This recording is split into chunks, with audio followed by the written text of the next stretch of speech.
Assalamualaikum warahmatullahi wabarakatuh. Sahabat-sahabat, teman-teman dimanapun kalian berada, mudah-mudahan kita dalam keadaan sehat walafiat dan kita dalam lindungan Allah Subhanahu wa taala, amin ya rabbal alamin. Baik, alhamdulillah, kita akan lanjutkan kembali tentang tahsin surah Al-Fatihah. Kita akan bahas secara lebih banyak lagi. Kemarin kan sudah kita berbincang tentang kesalahan-kesalahan umum yang sering terjadi dalam membaca surah Al-Fatihah. Tapi kita akan lebih banyak lagi bahas. Kita lanjutkan sesuai dengan permintaan dari sahabat-sahabat. Ada dari subscriber yang meminta, kemudian juga dari sahabat-sahabat yang ada di WhatsApp, di Facebook, dan yang lainnya. Oke. Mulai dari pembacaan a'udzubillahi minasyaitonirrajim.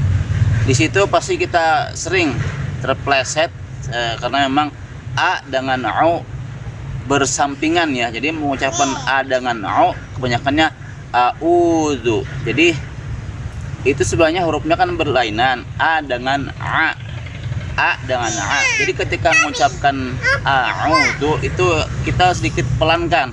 Memang kalau kita kecepatan, kita kayak semacam buru-buru, memang sulit.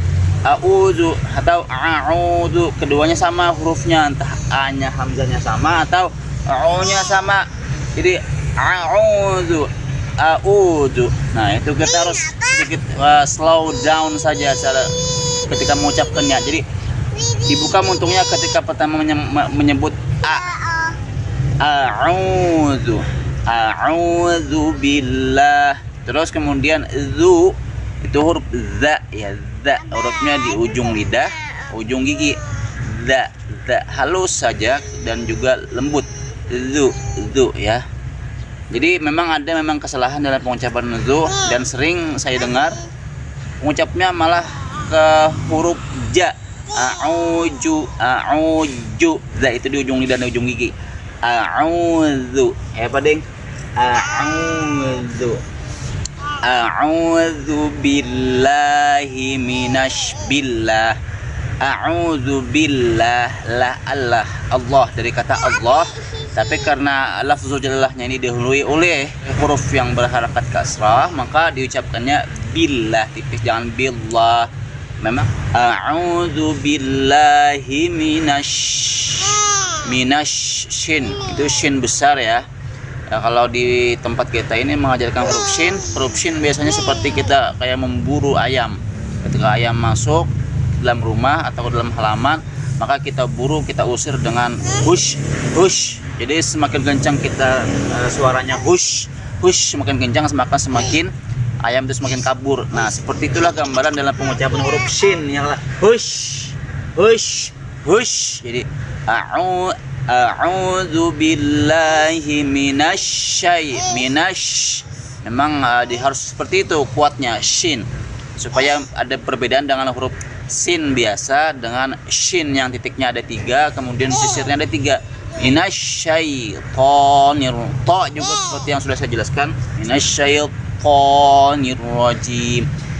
Jim, malah saya dengarnya dari beberapa orang mengucapkan jim ini kayak jem, bahkan ada yang sekarang banyak ya anak-anak mengucapkannya a'udzu billahi minasyaitonirrajim, zim, kayak gitu.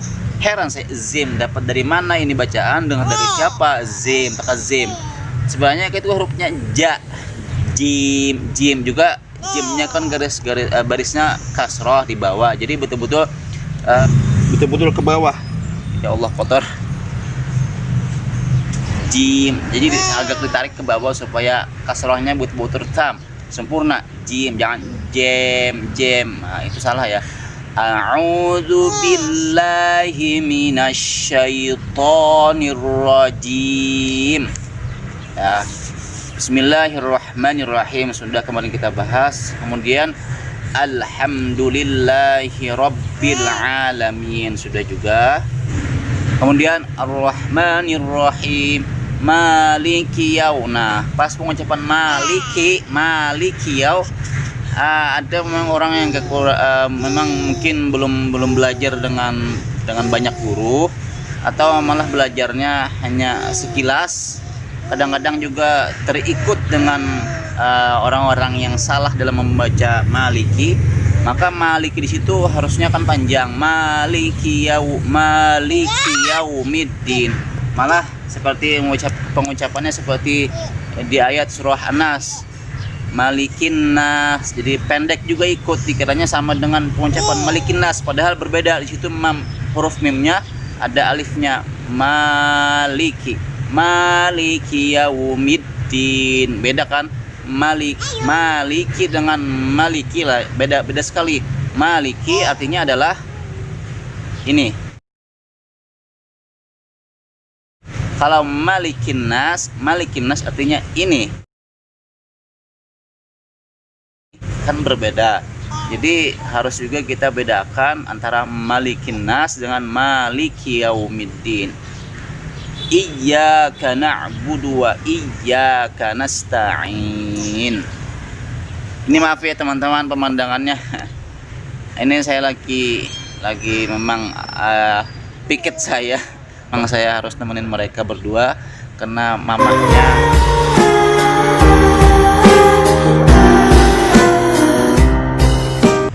lagi ada kerjaan di sekolah yang harus dikerjakan sekarang. Jadi saya punya banyak waktu akhirnya menemani anak-anak di rumah bermain dan segalanya. Ya sebenarnya sih nggak masalah bagi saya, anak-anak mau sekotor apapun dia bermain, asal jangan yang berbahaya. Kotoran itu asal jangan sampai masuk ke dalam mulutnya. Kalau pakaian si kotor sih itu kan namanya juga anak-anak ya, pastilah sering kotor, cepat kotor. Yang penting kita harus tetap lihat kotornya tuh jangan sampai masuk ke dalam mulut, akhirnya dimakan kan berbahaya. Tapi kalau hanya sekedar di pakaian nempel, ya itu juga namanya anak-anak, harus kita ngerti ya. Ini perkembangan mentalnya juga, terus perkembangan daripada imun. Jadi imun itu kuat memang karena kita seperti ini, kita latih, kita biarkan dia berjemur, kita kita biasakan dia di luar ruangan gitu ya, supaya imunnya berkembang lebih bagus begitu. Kalau di rumah saja gitu ya, itu malah imunnya malah nggak kuat. Jadi apalagi sekarang ada jam 9, jam 10 ini cuaca matahari lagi naik-naiknya dan bagus untuk kesehatan tubuh anak-anak. Kita lanjut lagi. Iyyaka na'budu wa iyyaka nasta'in. Sudah kemarin kita bahas nasta'in, jangan nas. Sinnya itu mulutnya bukannya lebar. Sa ini ya, sa. Nas. Jadi kita nas dibuka, ditarik ke samping-samping. Iyyaka na'budu wa iyyaka nasta'in. Jangan nasta'in. Oke. Ihdinas ha kemarin sudah kita sebutkan, belum kita sebut. Huruf H itu sebenarnya juga adalah huruf yang paling lemah dari huruf-huruf hijaiyah yang lain. Jadi ihdinas siratal mustaqim. Siratal ladzina an'amta 'alaihim ghairil maghdubi 'alaihim waladdallin. Sudah kemarin, cuma saya menambahkan di kata amin. Dalam pengucapan amin, kalau kita memang enggak, oh ya Allah Robbi, wih, udah yang lempar-lempar. Ini abah kotor nih. Amin. A-nya jangan salah-salah pengucapan amin. Benar-benar A-nya panjang, mimnya panjang. Amin. Maka artinya itu yang kabulkannya Allah. Tapi kalau misalnya salah-salah, nanti artinya juga salah. Ketika alifnya panjang, mimnya pendek seperti amin, itu artinya adalah amankanlah ya Allah. Dalam kata bahasa Arab malah jadi kayak kata perintah. Amin. Amankanlah artinya. Jadi sebaliknya juga kalau misalnya A-nya pendek, mimnya panjang, amin misalnya, amin itu artinya adalah orang yang terpuji. Seperti Rasulullah, beliau adalah digelar dengan al-amin. A-nya pendek, mimnya panjang. Al-amin itu adalah orang yang terpuji. Jadi yang dimaksudkan setelah kita membaca waladhdallin amin itu hanya panjang, mimnya panjang. Maka artinya adalah kabulkanlah ya Allah, amin, gitu ya. Jadi hanya panjang, mimnya panjang. Panjangnya biasa aja amin, yang amin itu terlalu panjang. Jadi sebisa-bisanya, sebagus-bagusnya seperti yang sudah diajarkan oleh para ulama seperti demikian. Oke, sekian dulu video pembahasan lanjutan dari tahsin di surah Al-Fatihah yang kemarin sudah kita bahas. Mungkin ada beberapa versi yang lain, ada teman-teman yang punya masukan, yang punya usulan atau tambahan dalam pembenaran atau pelurusan dari kesalahan-kesalahan dari surah Al-Fatihah, boleh ditambahkan di komentar ya. Kemudian boleh dikritik apa saja yang sekiranya bagus untuk perkembangan dan perbaikan dalam membaca Al-Quran ya, Al-Karim gitu. Terima kasih teman-teman atas segala waktunya. Kita kembali lagi nanti insyaallah di video di tahsin-tahsin di surah-surah yang lain. Insyaallah semoga ada waktu dan terima kasih yang bermanfaat, dan silahkan di-share kepada teman-teman di sosial media-media yang lain. Oke? Terima kasih. Akhirul kalam, wabillahi taufiq wal hidayah. Wassalamualaikum warahmatullahi wabarakatuh.